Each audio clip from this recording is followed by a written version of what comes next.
Hi, it's David Bean Cooley from TV Worth Watching with Best TV Tomorrow. Tomorrow is Thursday, March 4th. Another bit of TV history.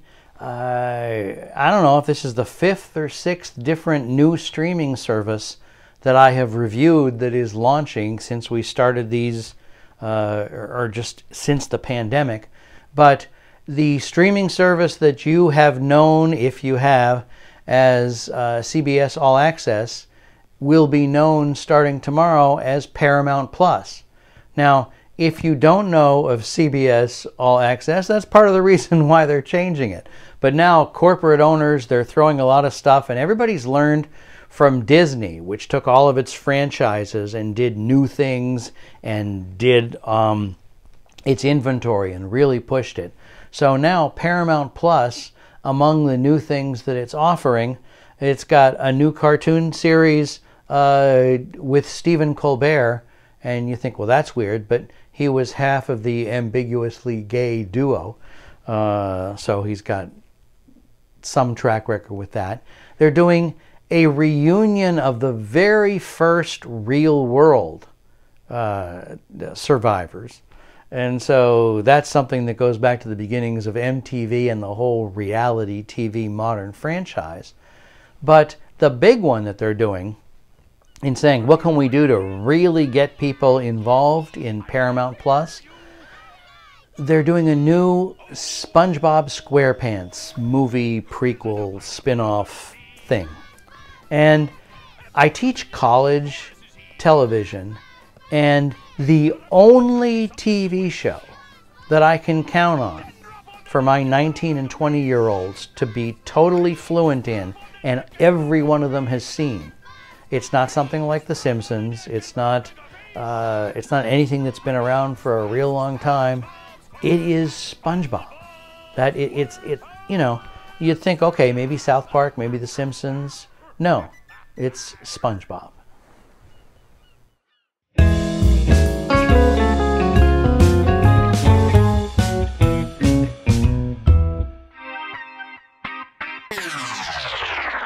What do you see the future holding, and how has COVID impacted the trajectory of that future?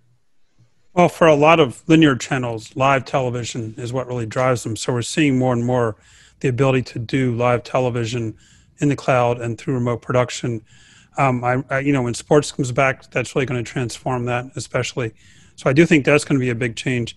And honestly, I wouldn't be surprised if down the road we see somebody like Amazon Prime Video end up bidding on Olympics or something, because you know, with their much higher PDE ratio, their cost of acquiring some of that content is going to be very competitive against the traditional companies that they're fighting. So I think we're going to see some really interesting changes. The other thing I think is interesting is that we're now building systems where we're much more aware of who's watching what, when, and how.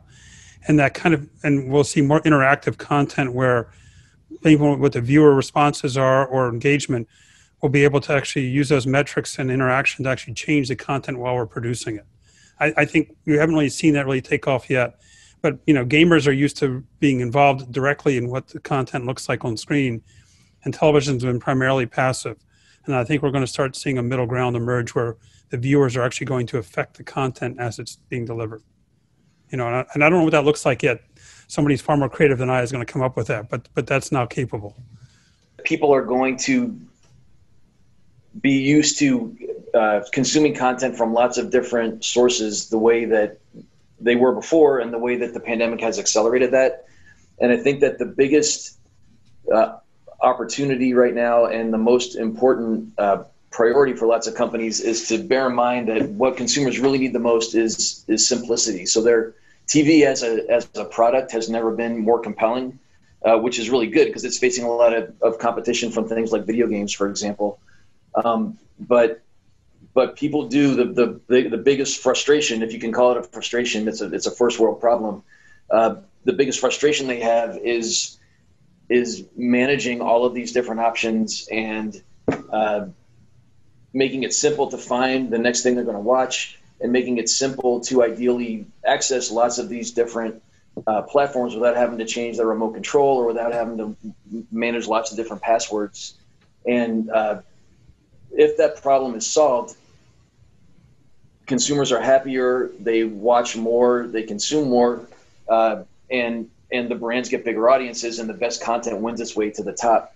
So I think that's going to be the biggest competition, you know, for people's eyeballs and people's time in the future, is who can kind of deliver the simplest experience and make it so their content can be found that way too.